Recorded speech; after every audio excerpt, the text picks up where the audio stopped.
ഒരിക്കലും സ്വയം നിന്ദിക്കരുത്. വീണ്ടും വീണ്ടും അവനവനെക്കുറിച്ച് നിന്ദ നിറഞ്ഞ ചിന്തകൾ സൃഷ്ടിക്കരുത്. നമ്മൾ സ്വന്തം കുറവുകളെക്കുറിച്ച് മറ്റുള്ളവരോട് പറയില്ല, പക്ഷേ സ്വന്തം മനസ്സിൽ സ്വയം ക്രിട്ടിസൈസ് ചെയ്തുകൊണ്ടേയിരിക്കും. മറ്റുള്ളവർക്ക് മുമ്പിൽ നമ്മളെപ്പോലെ നല്ലൊരാൾ വേറെയില്ല എന്ന മട്ടിൽ നിൽക്കും. എന്നാൽ ഞാൻ ഇങ്ങനെയായിപ്പോയി, ഞാൻ അങ്ങനെയാണ് എന്ന് സ്വയം മനസ്സിൽ പറഞ്ഞുകൊണ്ടേയിരിക്കും. സ്വന്തം ബലഹീനതകളെ നമുക്കാണ് അറിയുക. വീണ്ടും വീണ്ടും സ്വന്തം ബലഹീനതകളെ റിപ്പീറ്റ് ചെയ്യുക, സ്വയം നിന്ദിക്കുക, ചെയ്തുപോയ തെറ്റുകളെക്കുറിച്ച് ഓർത്ത് വീണ്ടും വീണ്ടും മനസ്സിൽ കുറ്റബോധം സൃഷ്ടിക്കുക. ഇതെല്ലാം നമ്മൾ ചെയ്യാറുണ്ട്. തെറ്റുപറ്റിപ്പോയി, ഞാൻ എന്തിനത് ചെയ്തു, എന്തിനിത് ചെയ്തു എന്നൊക്കെ പലതവണ മനസ്സിൽ ആവർത്തിക്കുന്നതിലൂടെ ആത്മാവിൻ്റെ ശക്തികൾക്ക് എന്താണ് സംഭവിക്കുന്നത്? ആത്മാവിൻ്റെ ശക്തികൾ കുറയാൻ തുടങ്ങും, അല്ലേ? ഏറ്റവും നല്ല ആൾ ആരാണ്? ഏറ്റവും നല്ല ആൾ ഞാനാണ്. ഏറ്റവും നല്ലത് അവനവന് നേർക്ക് വിരൽ ചൂണ്ടണം. It's me, it's me. എല്ലാ ദിവസവും അവനവനു വേണ്ടി കുറച്ച് നല്ല ചിന്തകൾ സൃഷ്ടിക്കണം. ഞാൻ പരമാത്മാവിൻ്റെ സന്താനമാണ്. ഞാൻ വളരെ ശക്തിശാലിയായ ആത്മാവാണ്. ഞാൻ സർവശക്തിവാൻ്റെ കുട്ടിയാണ്. മാസ്റ്റർ സർവശക്തിവാനാണ്. ഞാൻ സ്നേഹസാഗരൻ്റെ കുട്ടിയാണ്. അവനവന് നൽകാവുന്ന ഏറ്റവും നല്ല ടൈറ്റിൽ എന്താണ്? ഞാൻ ദുഃഖങ്ങളെ ഇല്ലാതാക്കുന്നവനും സുഖം നൽകുന്നവനുമാണ്. ഇതാണ് സ്വയം നൽകാവുന്ന ഏറ്റവും നല്ല ടൈറ്റിൽ. ഇത് വീണ്ടും വീണ്ടും പറയുക. പരമാത്മാവിൻ്റെയും ദേവീദേവന്മാരുടെയും മഹാനതകൾ പാടുക മാത്രമല്ല, താങ്കളും അവരെപ്പോലെ ദുഃഖത്തെ ഇല്ലാതാക്കി സുഖം നൽകുന്നവരാണ്. ദേവീദേവന്മാർ നമ്മുടെ പൂർവികരാണ്. നമ്മൾ അവരുടെ സന്താനങ്ങളാണ്. ഓരോരുത്തർക്കും കുലദേവതകൾ ഉണ്ടാവും, അല്ലേ? സ്വന്തം കുടുംബത്തിൻ്റെ കുലദേവത ആരാണ് എന്ന് എല്ലാവർക്കും അറിയാം. നമ്മൾ ഭഗവാന്റെ കുട്ടികളാണെങ്കിൽ പിന്നെ ഭഗവാന്റെ കുലത്തിലേതാണ്, അല്ലേ? കുലദേവതയുണ്ടെങ്കിൽ നമ്മൾ ദേവതാ കുലത്തിലേതായിരിക്കും. നമ്മൾ ഈശ്വരീയ കുലത്തിലേതാണെങ്കിൽ, ദേവീദേവന്മാരുടെ കുലത്തിലേതാണെങ്കിൽ പിന്നെ നമ്മുടെ ഭാഷ എങ്ങനെയുള്ളതായിരിക്കും? നമ്മുടെ സംസ്കാരങ്ങൾ എങ്ങനെയുള്ളതായിരിക്കണം? വളരെ സിമ്പിളായ ഒരു കാര്യം ചെയ്തു തുടങ്ങാം. ആരെക്കുറിച്ചാണെങ്കിലും അവർ വളരെ നല്ലതാണ്, വളരെ നല്ലതാണ്, അവർ വളരെ നല്ലതാണ് എന്ന് പറയാൻ തുടങ്ങണം. ഏത് ശക്തിയുടെയും ഗുണത്തിൻ്റെയും കുറവാണോ അവരിൽ ഉള്ളത് എന്ന് തോന്നുന്നത്, ആ ഗുണവും ശക്തിയും അവർക്കായി റിപ്പീറ്റ് ചെയ്യാൻ തുടങ്ങുക. താങ്കൾ ശക്തിശാലി ആത്മാവാണ്, താങ്കൾ ശാന്തസ്വരൂപ ആത്മാവാണ് എന്ന് റിപ്പീറ്റ് ചെയ്യുക. 15 ദിവസത്തിനകം അല്ലെങ്കിൽ ഒരു മാസത്തിനുള്ളിൽ അവരിൽ മാറ്റങ്ങൾ ഉണ്ടാകുന്നത് നിങ്ങൾക്ക് കാണാൻ കഴിയും. ആശീർവാദങ്ങൾ ഫലിക്കാറുണ്ടോ? ബ്ലെസ്സിങ്സിന് ഫലം ലഭിക്കുമോ അതോ ഇല്ലയോ? ബ്ലെസ്സിങ്സിന് ഫലമുണ്ട്, അല്ലേ? ഏതെങ്കിലും വീട്ടിൽ പ്രശ്നങ്ങൾ ഉണ്ടായാലോ ആർക്കെങ്കിലും അസുഖങ്ങൾ വന്നാലോ ഓപ്പറേഷന് മുൻപോ അപ്പോഴൊക്കെ അവർക്ക് വേണ്ടി പ്രാർത്ഥിക്കും. അവർക്ക് വേണ്ടി പ്രാർത്ഥിക്കൂ എന്നാണ് എല്ലാവരും പറയാറുള്ളത്. എല്ലാം നന്നായി നടന്നാൽ പിന്നെ എല്ലാവരും എന്താണ് പറയുക? ആരുടെയോ പ്രാർത്ഥന ഫലിച്ചു എന്ന് പറയും, അല്ലേ? ആരുടെയോ പ്രാർത്ഥന ഫലിച്ചു. അനുഗ്രഹങ്ങളും ബ്ലെസ്സിങ്സും കൊണ്ട് അസുഖങ്ങൾ മാറുമെങ്കിൽ, ബ്ലെസ്സിങ്സിലൂടെ ബിസിനസ് ശരിയായാൽ, ബ്ലെസ്സിങ്സിലൂടെ കുട്ടികൾക്ക് നല്ല മാർക്ക് ലഭിക്കുമെങ്കിൽ അത് ബ്ലെസ്സിങ്സിൻ്റെ ഫലങ്ങൾ തന്നെയല്ലേ? ആശീർവാദങ്ങളുടെ പ്രഭാവം പ്രകൃതിയിൽ പോലും ഉണ്ടാകാറുണ്ട്. ഇങ്ങനെ നിങ്ങൾക്ക് തോന്നിയിട്ടുണ്ടോ? ഉദാഹരണത്തിന്, വീട്ടിൽ ഒരു ആഘോഷം നടക്കുകയാണെന്ന് കരുതുക. വീട്ടിൽ ഒരു വിവാഹം നടക്കാൻ പോവുകയാണെങ്കിൽ ധാരാളം കാര്യങ്ങളുടെ തയ്യാറെടുപ്പ് നടത്തും. എന്നാൽ ഫംഗ്ഷന് ഒരു ദിവസം മുമ്പ് മഴ പെയ്യാൻ തുടങ്ങും. മഴക്കാലമല്ലാത്ത കാലത്ത് മഴ പെയ്യുമെന്ന് ആരും വിചാരിക്കുക പോലുമില്ല. ഇനി എന്ത് ചെയ്യും? മഴ പെയ്യുന്നു, എന്തെല്ലാം ചെയ്യണം എന്നൊക്കെ ചിന്തിച്ച് വിഷമിച്ചിരിക്കുന്നത് ഒരു ഓപ്ഷനാണ്. രണ്ടാമതായി മറ്റൊരു ഓപ്ഷൻ കൂടിയുണ്ട്. പ്രകൃതി നമ്മുടെ കൂട്ടുകാരിയാണ്. പ്രകൃതി നമ്മുടെ സഹായിയാണ്. സഹകരണം തരുന്നു. വളരെ നല്ല ഒരു സങ്കല്പം കൂടി ചെയ്യണം. നാളെ വളരെ നല്ല കാലാവസ്ഥയായിരിക്കും. Weather will be perfect. ഇങ്ങനെയുള്ള സങ്കല്പങ്ങൾ സൃഷ്ടിക്കുകയും പിന്നെ കാലാവസ്ഥ സുന്ദരമായി തീരുകയും ചെയ്ത അനുഭവങ്ങൾ നിങ്ങളുടെ ജീവിതത്തിലും ഉണ്ടായിട്ടില്ലേ? സങ്കല്പം സൃഷ്ടിച്ചു, അപ്പോൾ കാലാവസ്ഥ ഓക്കെ ആയി. ഇതെല്ലാം തന്നെയാണ് മിറാക്കിൾസ്. ഇതൊന്നുമല്ലെങ്കിൽ പിന്നെ മിറാക്കിൾസ് എന്ന് മറ്റെന്തിനെയാണ് പറയുക? These are miracles. ശരീരം, ബിസിനസ്, കാലാവസ്ഥ, ഇതൊക്കെ ചിന്തകൾ കൊണ്ട് ശരിയാക്കാനാവുമെങ്കിൽ പിന്നെ സംസ്കാരങ്ങളും ശരിയാവില്ലേ? ബ്ലെസ്സിങ്സിലൂടെ സംസ്കാരങ്ങളെ ചേഞ്ച് ചെയ്യുന്നത് ഏറ്റവും എളുപ്പമുള്ള കാര്യമാണ്. ഏറ്റവും എളുപ്പമുള്ള കാര്യം. എന്നാൽ ഒരു കാര്യം മാത്രം പ്രത്യേകം ശ്രദ്ധിക്കണം. നമ്മൾ അനുഗ്രഹങ്ങളാണ് നൽകുന്നത്. ഒരിക്കലും അനുഗ്രഹങ്ങളുടെ വിപരീതമായ ശാപങ്ങൾ നൽകരുത്. നമ്മൾ അസ്വസ്ഥരാകുമ്പോഴും വിഷമിക്കുമ്പോഴും ദുഃഖിതരായി ഇരിക്കുമ്പോഴും അനുഗ്രഹങ്ങളുടെ വിപരീതമായ കാര്യങ്ങൾ പലപ്പോഴും പലർക്കും നൽകാറുണ്ട്. ഓൾറെഡി വിഷമത്തിലായിരിക്കുന്ന ആത്മാക്കൾക്ക് നമ്മൾ വീണ്ടും വിഷമങ്ങൾ കൊടുക്കാൻ തുടങ്ങുന്നു. നിങ്ങളിൽ ആരെല്ലാമാണ് സ്വന്തം കുടുംബത്തെക്കുറിച്ചോർത്ത് ടെൻഷൻ ആവാറുള്ളത്? കൈ ഉയർത്തു. നിങ്ങൾ ടെൻഷൻ ആവാറുണ്ട് അല്ലേ? ഇനി ഒരു നിമിഷം ഒരു കാഴ്ചക്കാരനെ പോലെ നിന്ന് നോക്കൂ. ടെൻഷൻ്റെ എനർജി എങ്ങനെയുള്ളതാണ്? ടെൻഷൻ്റെ എനർജി പോസിറ്റീവാണോ നെഗറ്റീവാണോ? നെഗറ്റീവാണ് അല്ലേ? അതിൻ്റെ അർത്ഥം നമ്മൾ നമ്മുടെ കുടുംബത്തിന് വേണ്ടി നെഗറ്റീവ് എനർജി തന്നെയാണ് കൊടുക്കുന്നത് എന്ന് നമുക്കറിയാം അല്ലേ? ശരിയല്ലേ? നെഗറ്റീവ് എനർജിയല്ലേ നമ്മൾ കൊടുക്കുന്നത്?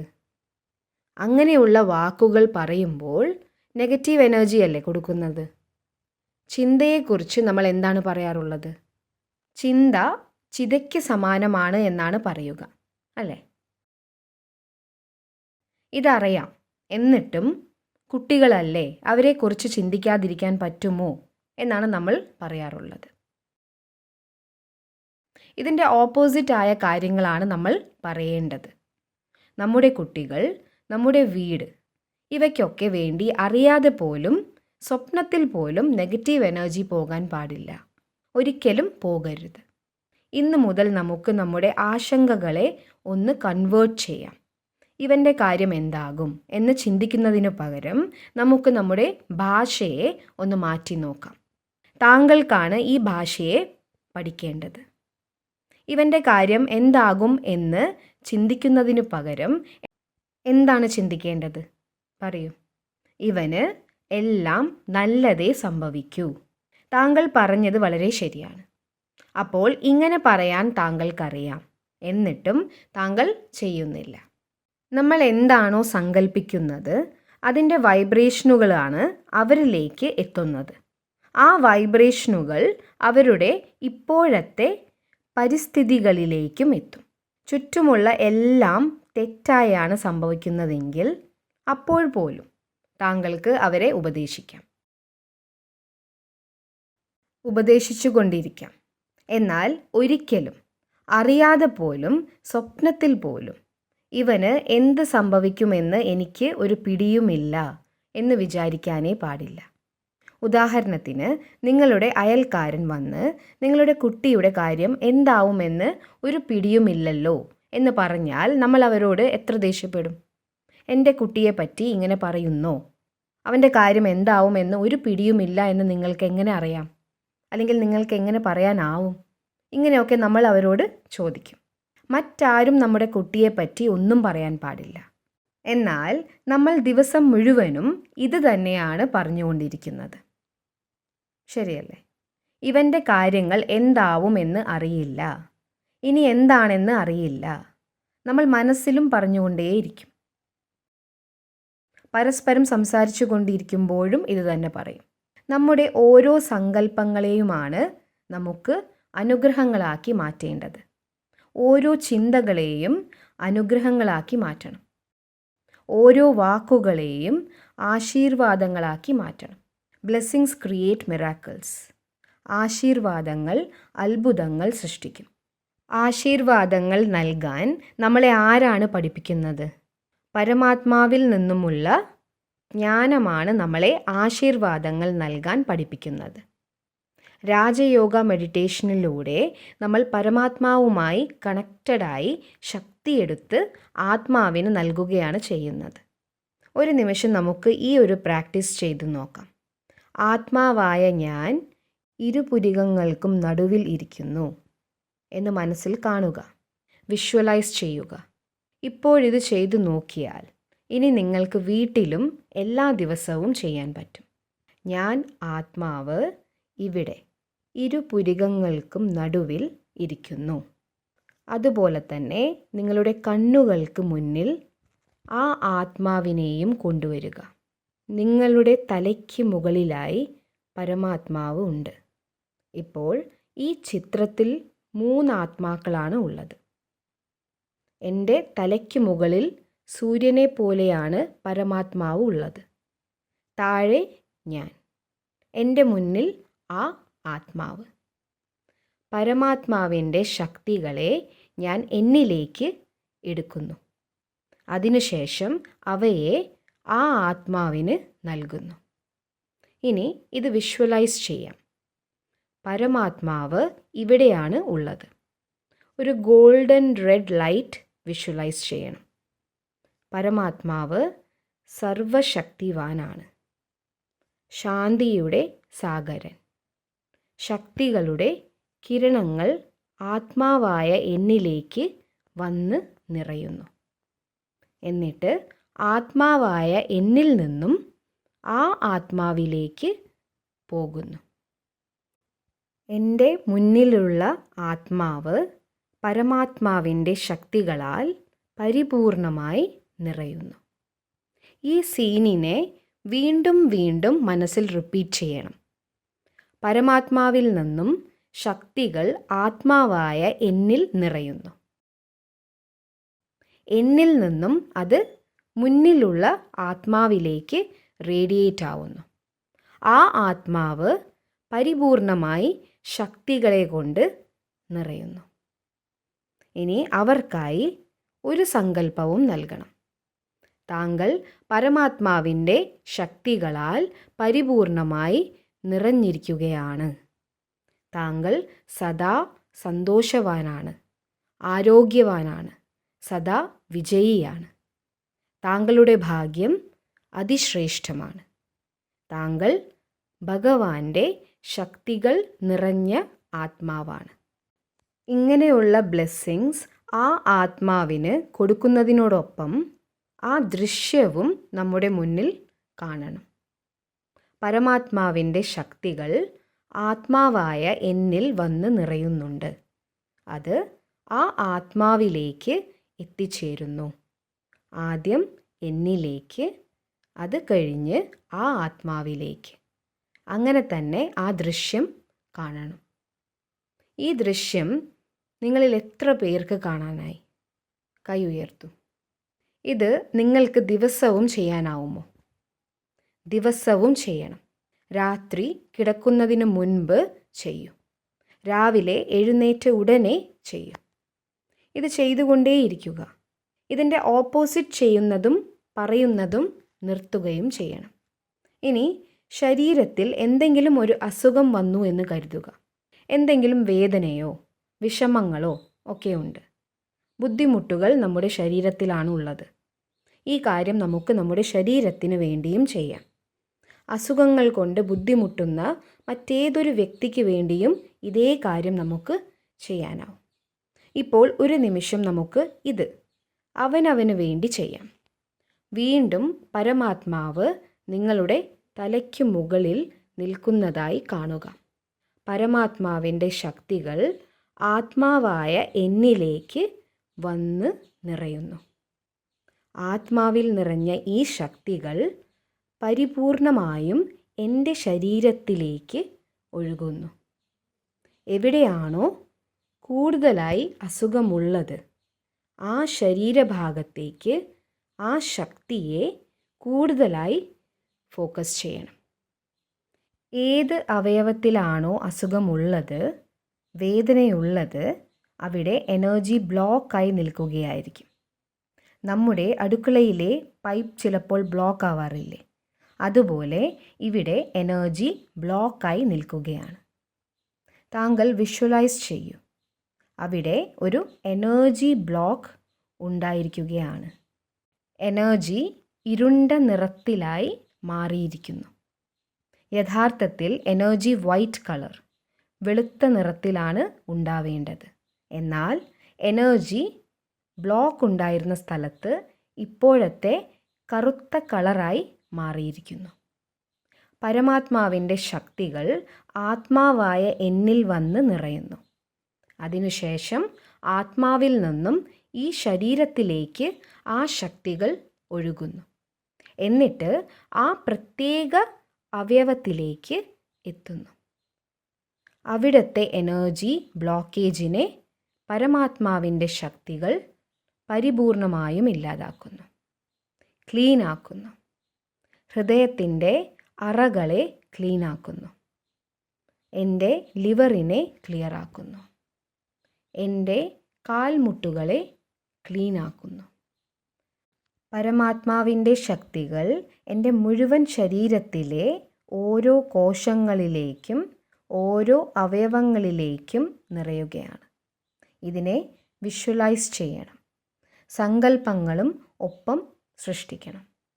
എൻ്റെ ശരീരം പരിപൂർണ ആരോഗ്യത്തോടെ ഇരിക്കുന്നു. ഞാൻ നിരോഗിയാണ്. സർവശക്തിവാൻ്റെ ശക്തികളാണ് എൻ്റെ ശരീരത്തിലൂടെ ഒഴുകുന്നത്. രോഗം ബാധിച്ചിരിക്കുന്ന ആ അവയവം, വേദന നൽകുന്ന ആ അവയവത്തിൻ്റെ പേര് പ്രത്യേകം എടുത്തു പറയണം. ഈ അവയവം പരിപൂർണമായും പെർഫെക്റ്റാണ്. Absolutely perfect. ഇത് വിഷ്വലൈസ് ചെയ്യാൻ പറ്റുന്നുണ്ടല്ലോ. പരമാത്മാവ് സൂര്യനെ പോലെ ഇവിടെ എൻ്റെ തലയ്ക്ക് മുകളിൽ പ്രകാശിച്ചു നിൽക്കുന്നു. അവിടെ നിന്നും ശക്തികൾ ആത്മാവായ എന്നിലേക്ക് വന്ന് നിറയുന്നു. എന്നിൽ നിന്നും ഈ ശക്തികൾ ശരീരം മുഴുവനും വ്യാപിക്കുന്നു. മാത്രമല്ല, എവിടെയാണോ കൂടുതലായി അസുഖമുള്ളത് ആ ഭാഗത്തേക്ക് പ്രത്യേകം ഫോക്കസ് ചെയ്യുകയും വേണം. ഇതുപോലെ തന്നെ കുടുംബത്തിൽ ആരെങ്കിലും അസുഖം ബാധിച്ച് കിടക്കുകയാണെങ്കിൽ പരമാത്മാവിൻ്റെ ശക്തികൾ ആത്മാവായ എന്നിലേക്ക് വന്ന് നിറയുന്നു. എന്നിൽ നിന്നും ആ ശക്തികൾ ആ ആത്മാവിലേക്കും ആത്മാവിൽ നിന്നും അവരുടെ മുഴുവൻ ശരീരത്തിലേക്കും ആ പ്രത്യേക അവയവത്തിലേക്കും വ്യാപിക്കുന്നു. താങ്കൾ ഇത് ചെയ്തുകൊണ്ടേയിരിക്കണം. എല്ലാ ദിവസവും ചെയ്യണം. 1-2 തവണ ചെയ്ത് വിട്ടുകളയരുത്. ദിവസവും ചെയ്തുകൊണ്ടേയിരിക്കണം. എന്ത് ചിന്തിക്കണം എന്നതിനെക്കുറിച്ചുള്ള അറിവിനെയാണ് ജ്ഞാനം എന്നു പറയുന്നത്. യോഗം എന്നാൽ പരമാത്മാവുമായി കണക്ഷൻ സ്ഥാപിക്കുക. പരമാത്മാവുമായി കണക്റ്റഡ് ആയതിനു ശേഷം എവിടെയാണോ ആവശ്യം അവിടേക്ക് ആ ശക്തികളെ ഫോക്കസ് ചെയ്ത് നൽകാം. ഇതിനായി നമ്മൾ ജ്ഞാനത്തെയും യോഗത്തെയുമാണ് ഉപയോഗിക്കുന്നത്. ഇനി നമുക്ക് നമ്മുടെ സംസ്കാരങ്ങളെ മാറ്റാൻ കഴിയും. നമ്മുടെ ശരീരത്തിൻ്റെ അസുഖങ്ങളെ മാറ്റാൻ കഴിയും. ഒപ്പം മരുന്നുകളും കഴിക്കണം. മരുന്ന് കഴിക്കാതിരിക്കരുത്. ബന്ധങ്ങളിലുണ്ടാവുന്ന പ്രശ്നങ്ങളെയും നമുക്ക് ഇതേ മാർഗത്തിലൂടെ ഇല്ലാതാക്കാൻ കഴിയുന്നതാണ്. 2 ആത്മാക്കൾക്ക് പരസ്പരം ഒട്ടും ചേർന്ന് പോകാൻ കഴിയുന്നില്ല എന്ന് കരുതുക. അവർ തമ്മിൽ ദിവസവും എന്തെങ്കിലും വഴക്കുകൾ ഉണ്ടായിക്കൊണ്ടേയിരിക്കുന്നു. ഇവർക്കിടയിൽ ഒരു എനർജി ബ്ലോക്കേജ് ഉണ്ട്. എന്നാൽ നമ്മൾ യോഗം ചെയ്യുമ്പോൾ ശക്തി എന്നിലേക്ക് വരുന്നു. എന്നിലൂടെ ശക്തികൾ ആ ആത്മാവിലേക്ക് പോകുന്നു. ഞങ്ങൾ ഇരുവർക്കും ഇടയിൽ ഉണ്ടാവുന്ന എല്ലാ പ്രശ്നങ്ങളും ഇല്ലാതായി കഴിഞ്ഞു. ഞാൻ അവരോട് ക്ഷമിച്ചു. കഴിഞ്ഞുപോയ എല്ലാ കാര്യങ്ങളെയും ഞാൻ സമാപ്തമാക്കി. ഞാൻ ദുഃഖം ഇല്ലാതാക്കുകയും സുഖം നൽകുകയും ചെയ്യുന്ന ആത്മാവാണ്. ഇതേ കാര്യം നമുക്ക് നമ്മുടെ ജോലി സ്ഥലത്തും ചെയ്യാനാവുന്നതാണ്. ഓഫീസിൽ, ബിസിനസ് സ്ഥാപനത്തിൽ, നമ്മുടെ ഷോപ്പിൽ, അങ്ങനെ താങ്കൾ എവിടെ ജോലി ചെയ്യുകയാണെങ്കിലും താങ്കൾ അവിടെ ഇരിക്കുന്നതായി കാണുക. മനസ്സുകൊണ്ട് അവിടെ എത്തണം. സർവശക്തിവാനായ പരമാത്മാവിൻ്റെ ശക്തികൾ മുകളിൽ നിന്നും ആത്മാവായ എന്നിലേക്ക് എത്തിച്ചേരുന്നു. ആത്മാവായ എന്നിൽ നിന്നും ആ വൈബ്രേഷനുകൾ മുഴുവൻ ആ സ്ഥലത്തേക്ക് വ്യാപിക്കുന്നു. ആ എനർജി എൻ്റെ മുഴുവൻ ഷോപ്പിലും വ്യാപിക്കുന്നു. ഈ ഒരു എനർജി, ഈ വൈബ്രേഷൻ എല്ലാവരെയും എന്നിലേക്ക് അടുപ്പിക്കുകയാണ്. ഓഫീസിലും ഷോപ്പിലും എത്തുന്നവർ വളരെ സന്തുഷ്ടരായി മാറുന്നു, വളരെ സന്തോഷത്തോടെ ഇരിക്കുന്നു. ഇവിടെ എത്തുമ്പോൾ അവർക്ക് ഭഗവാന്റെ ശക്തികളാണ് ലഭിക്കുന്നത്. അതിനാൽ ഇവിടെ എത്തുമ്പോൾ അവർ വളരെ സന്തുഷ്ടരാകും. എൻ്റെ വീട് സ്വർഗമാണ്, എൻ്റെ പക്കൽ ധാരാളം ധനമുണ്ട്, എൻ്റെ ബന്ധങ്ങൾ വളരെ സ്ട്രോങ് ആണ്. ഇങ്ങനെ ജ്ഞാനം നിറഞ്ഞ സങ്കല്പങ്ങൾ ചെയ്തുകൊണ്ടേയിരിക്കണം. യോഗത്തിലൂടെ പരമാത്മാവുമായി കണക്റ്റഡായി ആ സങ്കല്പങ്ങൾക്ക് ശക്തി നൽകണം. കുറച്ച് ദിവസങ്ങൾ കൊണ്ട് തന്നെ അസാധ്യമാണ് എന്ന് കരുതിയ കാര്യം പോലും നടക്കുന്നതായി നിങ്ങൾക്ക് കാണാം. എന്തെന്നാൽ ആശീർവാദങ്ങൾ എന്നാൽ അസംഭവ്യമായ കാര്യങ്ങളെ പോലും സംഭവ്യമാക്കി മാറ്റുന്ന ശക്തി എന്നാണ് അർത്ഥം. ആശീർവാദങ്ങൾ എന്നാൽ കഴിഞ്ഞുപോയ ഏതോ ജന്മങ്ങളിൽ എന്നിൽ നിന്നും ഉണ്ടായ തെറ്റായ കർമ്മങ്ങളുടെ കർമ്മക്കണക്കുകൾ എൻ്റെ മുന്നിലേക്ക് വരുമ്പോൾ അവയെപ്പോലും തീർപ്പാക്കാനുള്ള ശക്തി എന്നാണ് അർത്ഥം. കഴിഞ്ഞുപോയ ജന്മങ്ങളിലെ കർമ്മക്കണക്കുകളെ തീർപ്പാക്കാനുള്ള ശക്തി പോലും ആശീർവാദങ്ങളിൽ അടങ്ങിയിട്ടുണ്ട്.